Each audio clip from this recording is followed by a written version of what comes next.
dan menunjukkan bahwa KPU tidak melindungi Jokowi dan keluarganya. Jokowi itu kan politikus. Jadi, iya juga, ya. jadi dia ingin namanya selalu masuk dalam radar media perhatian publik. Apakah di sini ada peran Presiden Prabowo Subianto yang memaksa, gitu kan, KPU untuk membuka dokumen itu? Iya, apakah karena peristiwa malapetaka Agustus kemarin, mungkin dia juga sudah tahu Prabowo itu soal ijazah ini asli atau tidak asli. Menurut saya nggak mungkin seorang presiden nggak tahu menjaga harmoni. Oke, ini saya potong nih Bang. Iya. Kejadian ini Iya. yang diuntungkan siapa? Yang ketar-ketir siapa?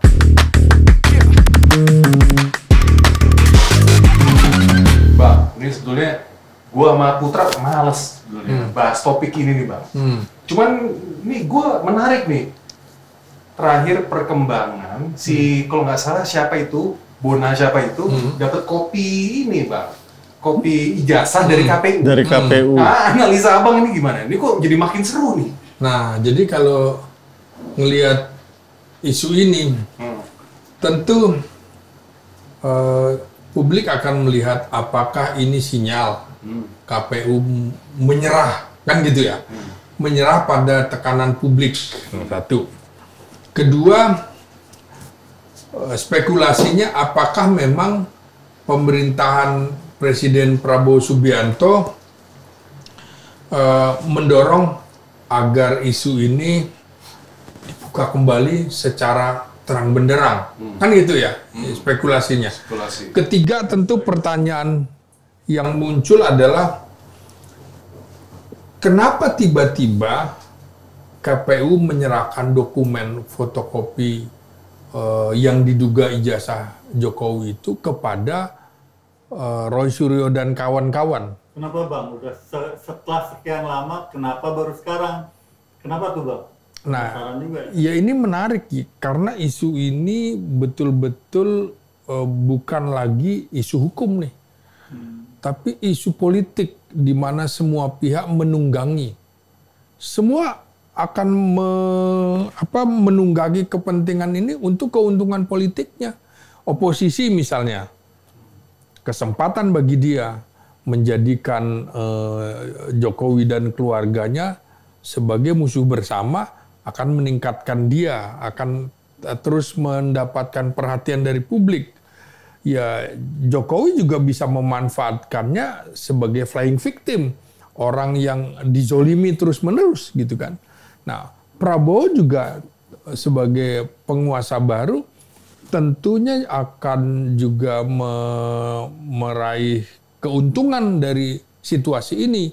Artinya Prabowo akan dipandang oleh publik tidak pro Jokowi atau tidak pro Roy Suryo dan kawan-kawan, tapi dia pro pada penegakan hukum. Nah, KPU saya kira sekarang sedang mengambil momentum itu, bahwa KPU ini bukan kaki tangan dari mantan Presiden Jokowi.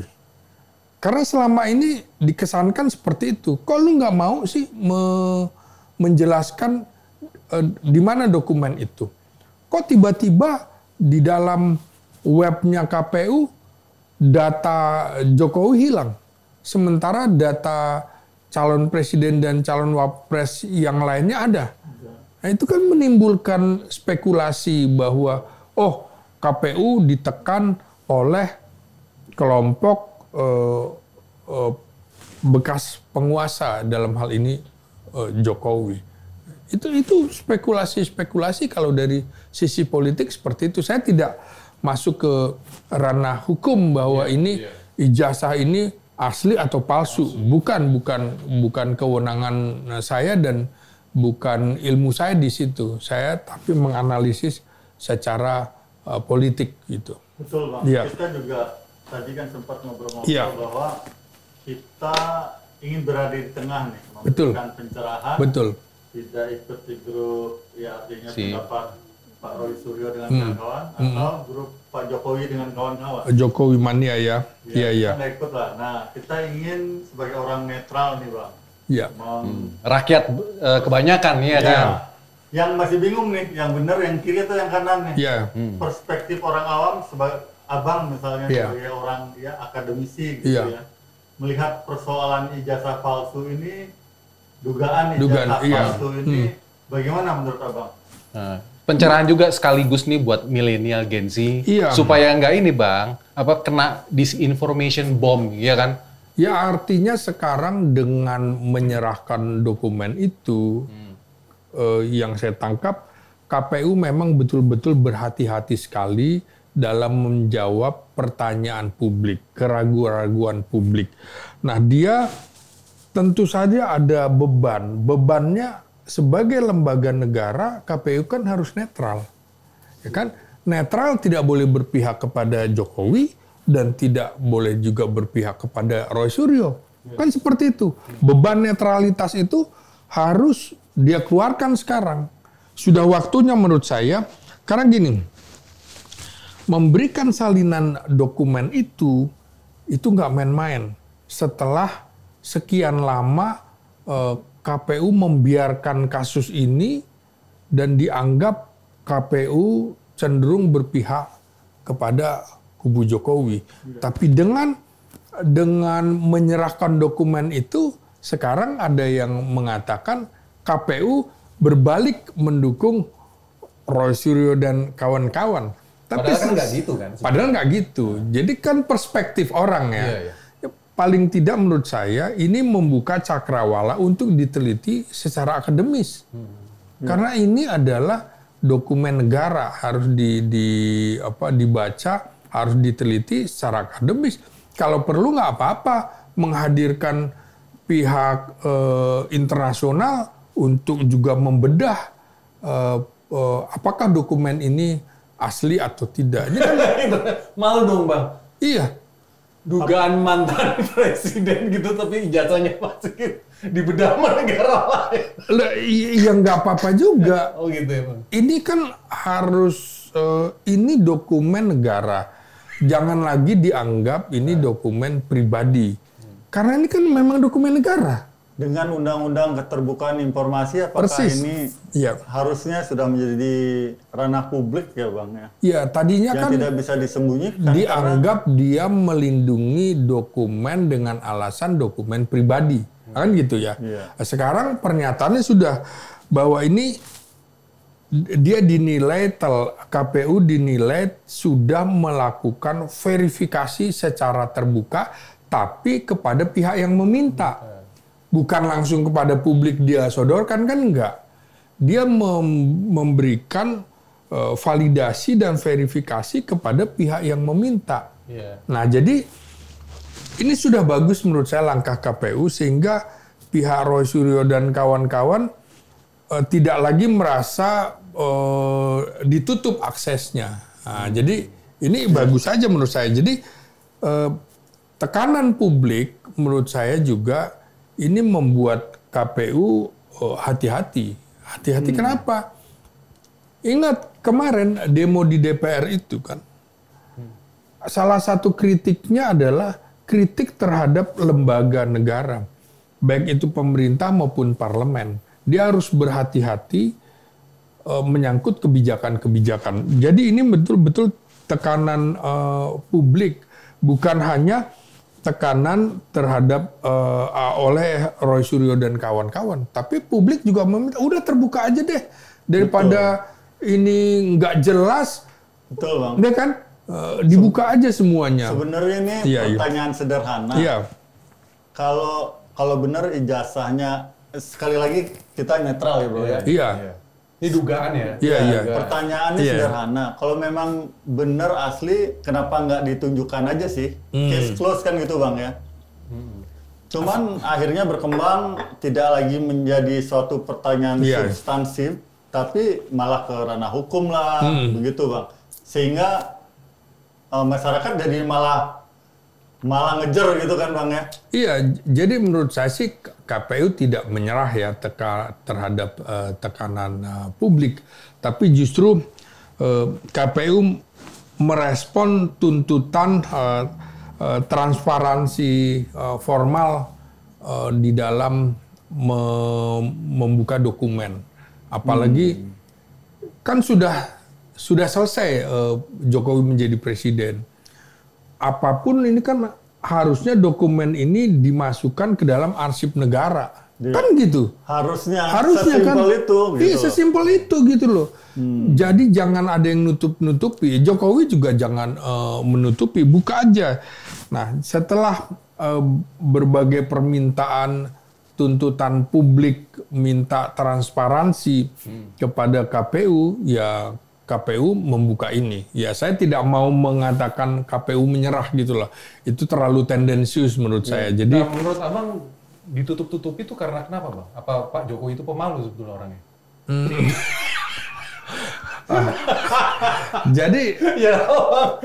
Jadi kalau kemarin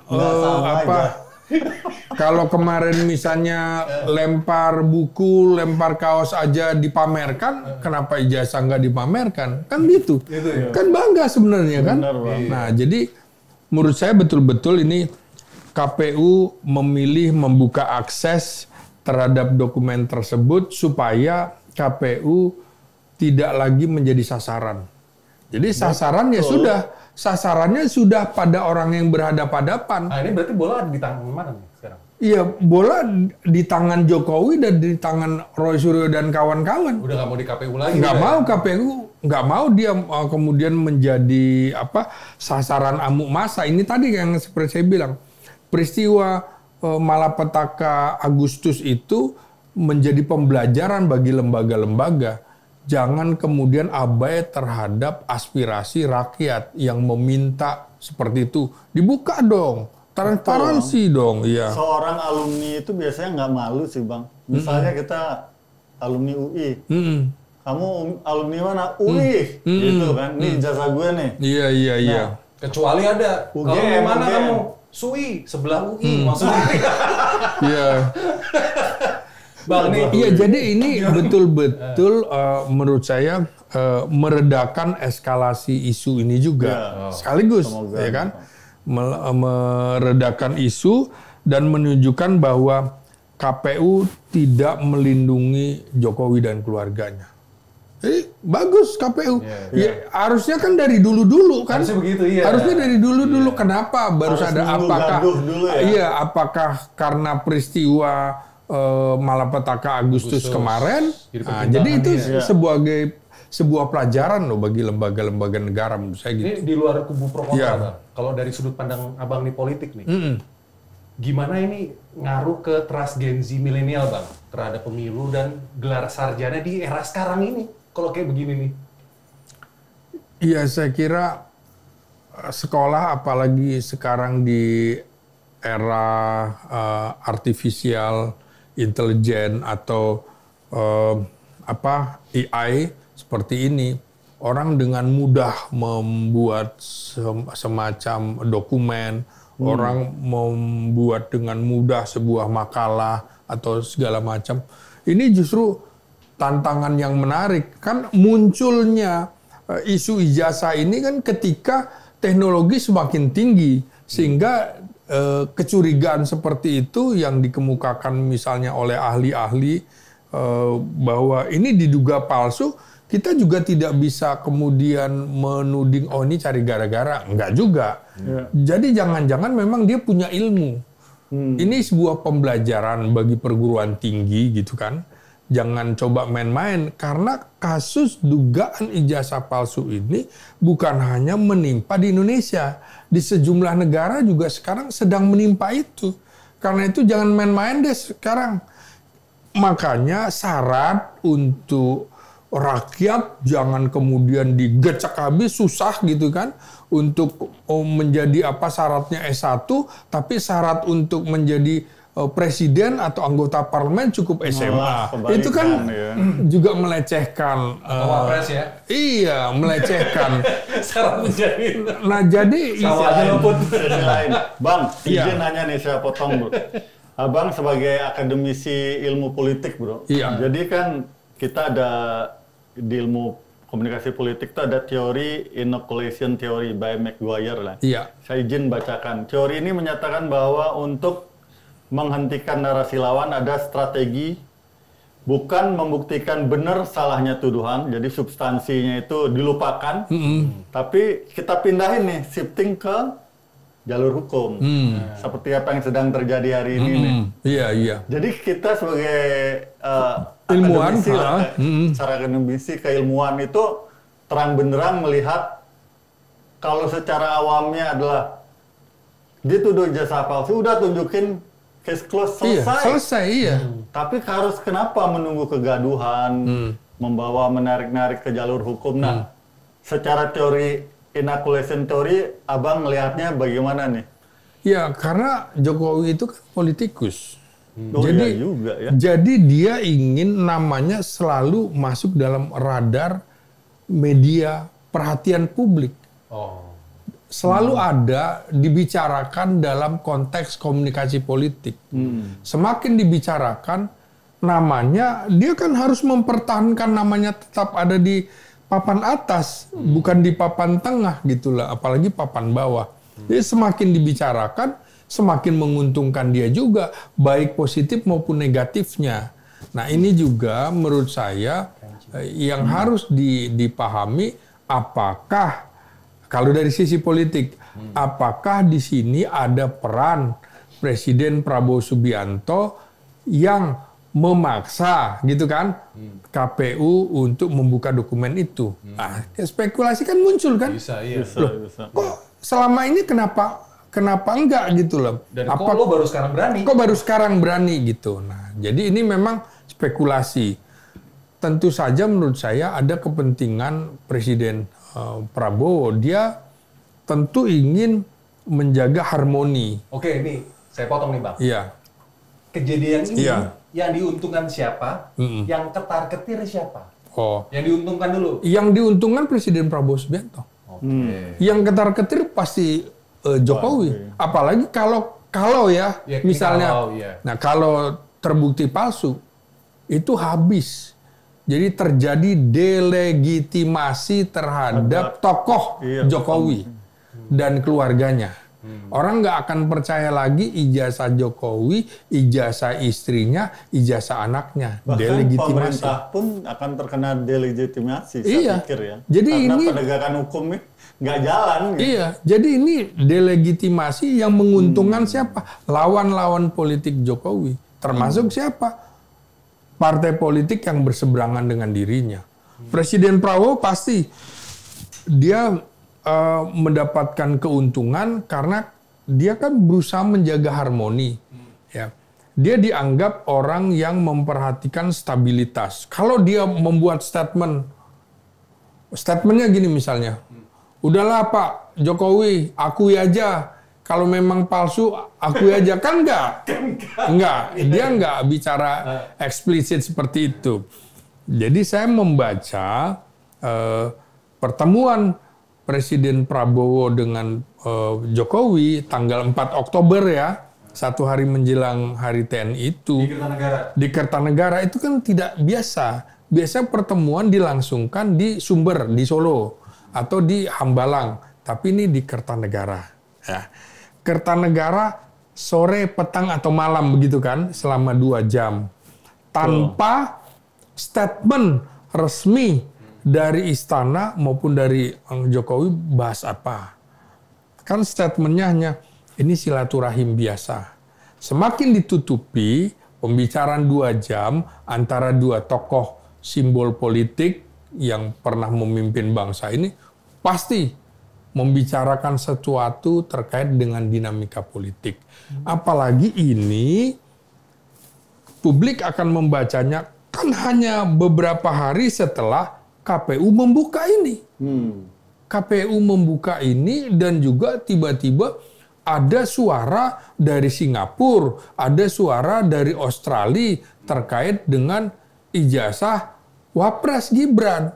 Nah, kan semakin runcing, semakin fokus orang melihat dokumen dari keluarga Jokowi ini. Apakah Jokowi terdesak sehingga harus meminta imunitas politik dari Presiden Prabowo misalnya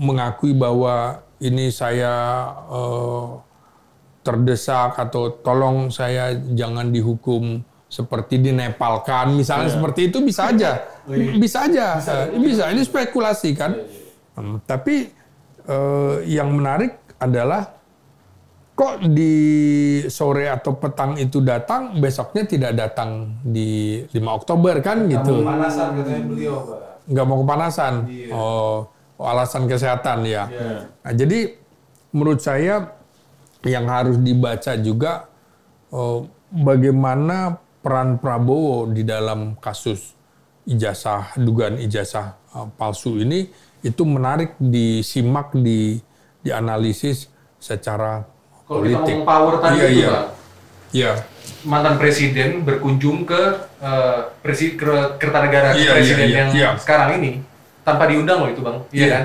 Itu berarti mantan yang perlu ya Bang? Iya dong. Nah, tapi kalau saya lihat memang Prabowo selalu menjaga stabilitas politik. Nah, orang dengan background militer tentu dia menjaga stabilitas nasional itu lebih kuat ketimbang yang lain. Mungkin dia juga sudah tahu Prabowo itu soal ijazah ini asli atau tidak asli. Menurut saya nggak mungkin seorang presiden nggak tahu. Dia punya Badan Siber bisa meneliti kok sebenarnya kan. Kalau kemudian dia tidak percaya kepada hasil uji forensik Mabes Polri, dia bisa dengan yang lain. Saya kira dia juga memegang dokumen itu. Bang, kalau ada aksi, bagaimana reaksi sebenarnya sudah bisa seorang akademisi udah bisa baca lah Bang. Nah Abang, menurut Abang gimana nih? Iya, saya kira begini ya. Prabowo kemana Bang kira-kira? Gini, Prabowo diuntungkan di dalam kasus ini sekaligus untuk dalam tanda petik mendisiplinkan warisan Jokowi. Mendisiplinkan warisan Jokowi karena gini, publik ini kan terlalu terpolarisasi pada ini setuju, yakin ijazah ini palsu, ini yakin ijazahnya asli gitu kan. Polarisasi di media digital ya maksudnya. Iya. Padahal kalau kata guyonan, padahal waktu beli mintanya asli gitu ya. Nah, ini bukan kasus Jokowi. Bukan kasus Jokowi. Bukan kasus Jokowi. Iya. Kok dapatnya yang gradasinya? Iya. Jadi waktu kita minta dokumen belinya yang asli kan gitu ya. Kita ya bukan dia ya. Nah, jadi betul-betul Prabowo dianggap sebagai tokoh pemersatu nasional, tidak ingin masalah ini gaduh.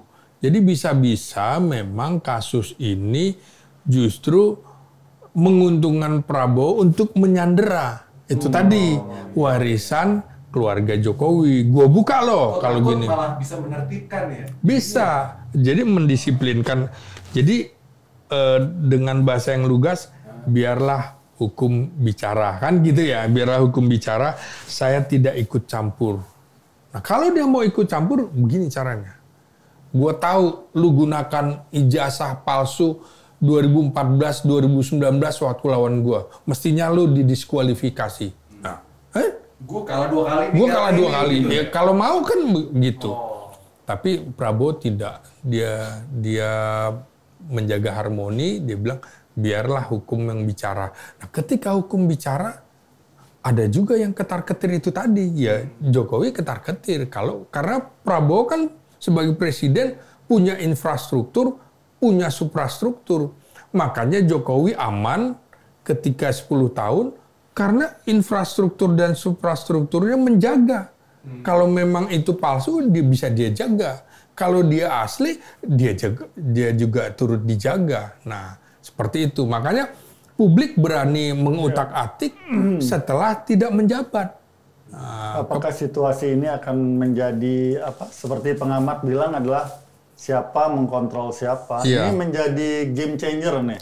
Tidak lagi di Pak Prabowo diatur Pak Jokowi begitu Bang? Iya. Jadi Ya, jadi game pertamanya adalah ketika KPU membuka ijazah itu simbol sebenarnya era Jokowi sudah habis. Simbol era Jokowi sudah habis dan memasuki tahap evaluasi. Lo harus dievaluasi dong. Apalagi ini sudah 1 tahun pemerintahan Presiden Prabowo Subianto.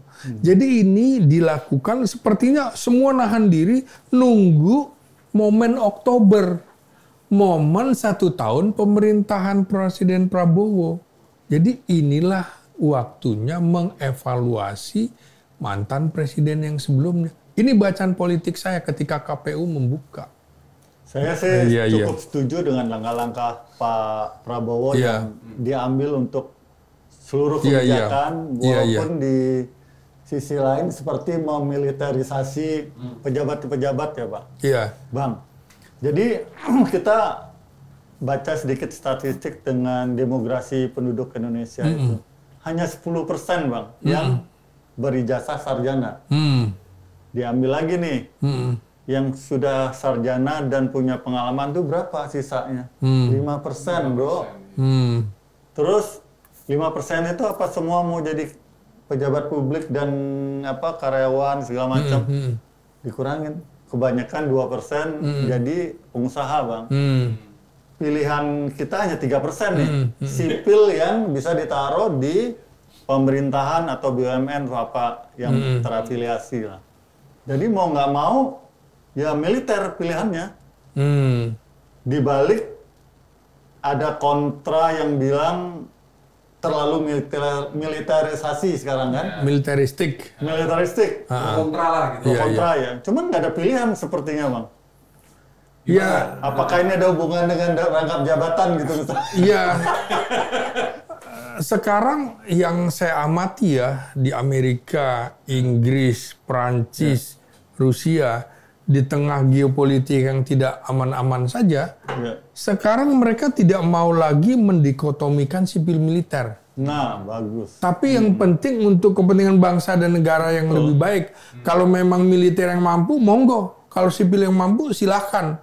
Nah, tapi itu tadi kan, kelebihan militer itu, begitu lulus dari akademi TNI-nya, akademi militernya, mereka diteropong terus. Kemana jalan? Belajar disiplin. Iya. Organisasi. Iya. Kan begitu ya. Nah, sementara kita nih, lulus dari perguruan tinggi. Bodoh amat tuh. Perguruan tingginya. Tidak paling di teasernya, lu sekarang ada di mana? Nah, tapi kalau mereka kan mengarahkan, lu dari Sumatera ya, lu penempatan pertama lu nggak boleh di Sumatera. Lu supaya berbineka, lu ditempatkan di Kalimantan. Nah, yang Sulawesi, kau ditempatkan misalnya di Sumatera atau di Jawa, supaya berbineka. Dan itu yang memiliki militer. Ya sipil tidak. Polisi pun sekarang rekrutmen dari Jawa Barat. Maka penempatan di Jawa Barat. Tapi kalau militer kan enggak.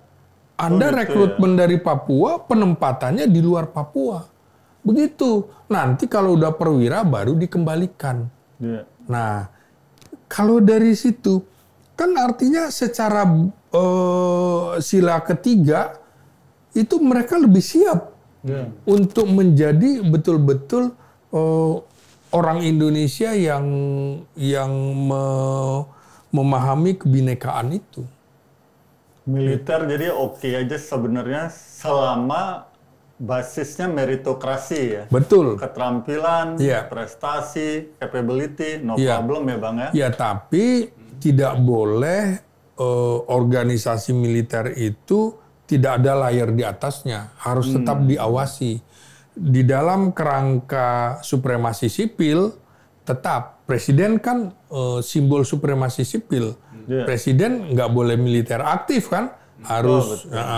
Jadi mereka tetap nggak boleh langsung di bawah presiden.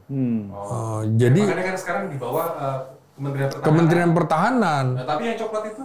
Nah itu dia. Makanya itu yang harus direformasi menurut saya. Ingat nggak dulu? Bagusnya kepolisian masuk departemen yang mana, kementerian apa gitu Bang? Kalau saya melihatnya kepolisian itu kan lebih pada Kamtibmas untuk penegakan hukum dalam rangka perlindungan, pengayoman dan pelayanan masyarakat.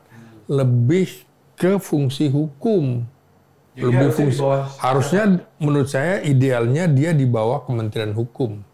Kementerian Hukum. Hukum Bukan lagi saat dan ini HAM. di bawah presiden gitu Bukan ya. langsung di bawah presiden. Oke, dia tanggung jawab kepada presiden, tapi harus ada layer di atasnya di mana permintaan dia semua itu tadi supaya dia tidak membangun macam-macam bikin apa, uangnya dari mana-mana nggak jelas. Tapi kalau lewat dari kementerian, oh lo nggak bisa lo main dengan oligarki hitam. Ada layernya ya? Ada layernya di atas, jadi dipantau. Oh, lo nggak bisa begini. Nah menurut abang nih, kan lagi mau dibentuk nih Put, komite reformasi kepolisian ya. Jadi berani nggak itu si komite itu mengarahkan atau memberikan rekomendasi ke presiden bahwa jangan langsung di bawah presiden tapi di bawah misalnya Kementerian Hukum? Iya, atau saya apa? kira justru presiden ketika melantik Ahmad Doviri menjadi penasihat khusus presiden bidang Kamtibmas dan reformasi Polri, artinya betul-betul presiden ingin memegang kendali atas reformasi Polri. Dia betul-betul melihat salah satu tuntutan masyarakat ketika demo malapetaka Agustus itu kan dua lembaga yang disasar. Satu DPR, kedua kepolisian. Kepolisian di antara lembaga penegakan hukum baik kejaksaan, KPK maupun kehakiman, dia yang berada di titik nadir. Tuntutan reformasi terhadap kepolisian itu kan terus menggema, termasuk juga DPR. Nah, itu menurut saya nantinya bukan cuma polisi yang direformasi, DPR juga dong direformasi. Enak aja lo bisa menentukan semua. Ini pemerintahan kita, iya. Ini kan kita sistemnya presidensil bukan parlementer. Jadi misalnya gini ya, untuk menentukan Jaksa Agung, Panglima TNI, Kapolri, Dubes, ya nggak harus lewat DPR. Emang dia tahu apa kalau kemudian kemarin tingkat pendidikannya ternyata yang sarjananya cuma berapa, ya kan? Saya pernah hitung yang declare sarjana dan tidak mendeklar sama sekali pendidikannya hampir 50 bang, 49, sekian. Taruh 50%. Betul. Artinya dia tidak mau membuka riwayat pendidikannya. Iya. Terus mereka harus menentukan, enggak biar aja hak prerogatif presiden. Apalagi misalnya untuk hakim agung, kok dia tentukan, loh ini kan lembaga tinggi negara juga, sesama. Terus kalau untuk pemilihan Kapolri gitu-gitu, Iya. Panglima TNI juga nggak usah. Nggak usah, saya kira itu cuma gimmick-gimmick politik aja gitu. Terus lalu mengunjungi rumah calon Kapolri, Panglima TNI, Jaksa Agung, ngapain? Jadi biarlah itu hak prerogatif presiden untuk memutuskan. Karena kalau tidak, itu betul-betul semuanya masuk dalam ranah politik praktis. Semua akhirnya calon Panglima TNI, Kapolri atau Jaksa Agung, dia mendekat ke partai politik supaya dapat dukungan di parlemen. Oh, orangnya si partai Iya, A, B, iya, C, iya. D gitu Dia ya. mempengaruhi. Nggak usah, jadi biar aja presiden. Ini pertanyaan terakhir Put, udah hampir 30 menit. silakan. Apa? Enggak lu apa? Udah nggak ada? Oh, sebenarnya banyak sih bro. Cuman kan waktu habis ya. Kembali ke laptop yang tentang Pak Jokowi dugaan ini bang. Sebagai akademisi melihat dan teori komunikasi, itu abang ngelihat begitu buruknya kan sebenarnya komunikasi politiknya ini yang dilakukan ya. Iya. Apakah ini memang sengaja dilakukan bukan karena buruk? Karena ada yang ditutupin atau bagaimana bang? Secara komunikasi politik berarti memang ada hal yang ditutup-tutupi. Komunikasi itu adalah menyampaikan pesan dari seseorang kepada orang lain atau kepada pihak lain. Ini pesan apa yang akan disampaikan?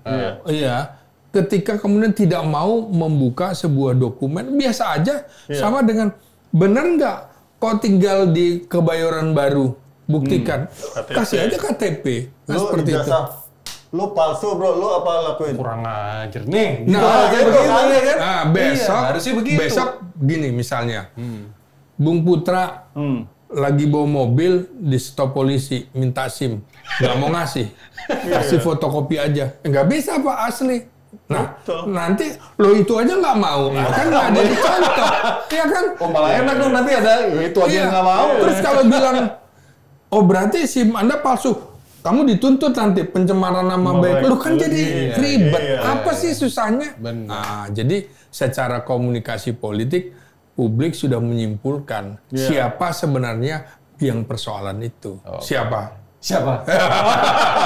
Kembali ke substansi. Iya. Masyarakat hanya pengen lihat yang asli, Iya. selesai Pak. Selesai. Betul. Gitu. Oke, Bang. Thank you ya. Siap. Thank you.